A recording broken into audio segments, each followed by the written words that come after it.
Well, I mean, that's kind of part of what the name is about. So the name is, among other things, one reason I liked the name is that it's being from scratch, from a blank canvas, right? And the other thing is that our first band was called Zero. Yeah, with an and X. It was XERO, and it started with me and my friend Mark. We were like probably 17, and then we wrote some demos and eventually brought on Brad and Dave and Rob and Joe. So this is that was the 6. And we got signed at that point, like later. Yeah, you know, we did a bunch of showcases. We tried to get signed. Nobody wanted to sign us. Eventually it happened. When Mark left and Chester came on board, and then we changed the name to Linkin Park. But the original band name Zero was, you know, I mean, in the beginning it was just me and Mark. So there's an element of this album that like gets back to basics that way. Like it gets back to we tried to get back to the purity of like making music just for the sake of making stuff that we thought was interesting, making stuff that we thought was cool. How do you achieve that in the actual process? No expectations. That's a good, yeah. That's what we had. Keeping the expectations out a little bit. That's something you only have when you're young, really. You know? That's the thing. Yeah. And we talked about that. Yeah. Like we get to make our first album twice. That's kind of what I thought with this album. You That's know? cool. And it's a very definitive moment where it's like you could do anything. And that is such a freedom to have in a band. And especially for, you know, Linkin Park being one of the biggest rock bands in the world, you know?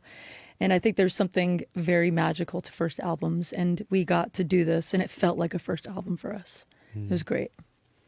Like that energy. Interesting. Couldn't have said it better. What do you think? That's right. I just want to know how you approach that scream on Heavy as the Crown. It's a long one. We have a video. You want to cut to it? I will. We'll put that up. We'll put that up soon. Yeah. Or at some point soon. I mean, it was the first time that we did it. That was first take, by the way. I was going to ask The how many scream takes- that's on Wow. there, she did it a couple times, but the Yeah. one that's on the record is the first one. Yeah. she did. Yeah. That's impressive. There's a video. I don't know why it's not out. I thought We're going to put it out. I forgot we had it Yeah. when the song came out, and now I found kinda it. fun We'll put it not out. to- We'll put it yeah. out. It'll be on our socials at some point soon. The intro of that song is really majestic. It's great. It Which feels one? different. The string thing. Yeah, Heavy's the Oh, Crown. yeah. Starts like in a really different way. I like it. It's like I It had feels to, orchestral. It feels, I don't know. I made it was quite a process to make that sample. I mean, It used like, to be a different timing too. oh, that's right. Yeah, it used to be straight. It used to be da da da. Da, da, da. But no, it was da da da. Right, it was on the downbeats, and then Joe and Mike Elizondo suggested we do something to make it a little. I think they said groovier, and I was like, oh, what is this, like disco? And then we moved that little jog up, and it made it almost feel like Bollywood, which I liked. Yeah. The scream on Casualty, crazy. Oh, just like the courses. Yeah. I felt like they were screaming at each other. It was intense. Oh yeah. That was like a thing where like let's do something different. Let's right? do something different. I was like, I have an idea for how I could do this verse, but it might suck. Like, I'm not going to be able to do it that many times. And then I did it, and then Joe was like, so I feel like we unlocked a thing that Mike needs to do a lot more often. He's like, can you do that all the time? He really liked it. How'd you get there?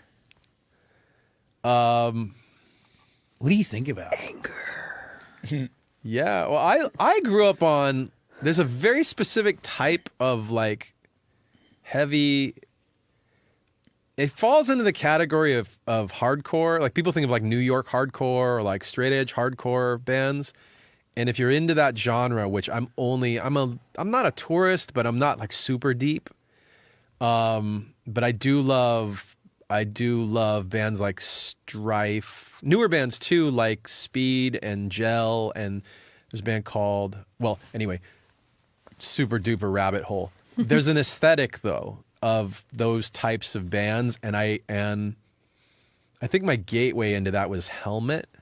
Do you know the band Helmet? No. So we're actually, Paige from Helmet, we asked him to sing on a song on our album, The Hunting Party. And I've always just been a big fan of them. And they actually are going to open for us on our upcoming date in Dallas, which is like such a nice moment. Like I know that most of the fans don't know who they are. Their like biggest album was like 30 years ago. Like it's crazy. So I just love this band and I love that type of music and stuff like that. Like I think when I can tap into, we were talking about like going back to the roots and like being a young kid, doing a record for the first time. That I think the yelling, screaming part for me, I don't really do a scream. It's just like it's like hardcore. It's like that's what I was kind of thinking of. So, I never thought I could do that. I think when I tried to, I was younger and my voice was higher and it didn't sound good. So now that my voice is like older, I thought it sounds cool now. More authority. You tell them. Yeah. What'd you guys learn about yourselves from making this album? Oh God, probably a lot. I probably need to not talk about any of it in a recorded format. That's for my therapist. Exactly.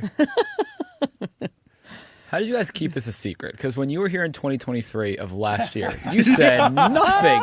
We were Literally asking you little nothing. questions. You played it off like nothing was happening. Yeah, it was tough. I'm proud of myself. Yeah, you did good. I was so tempted sometimes.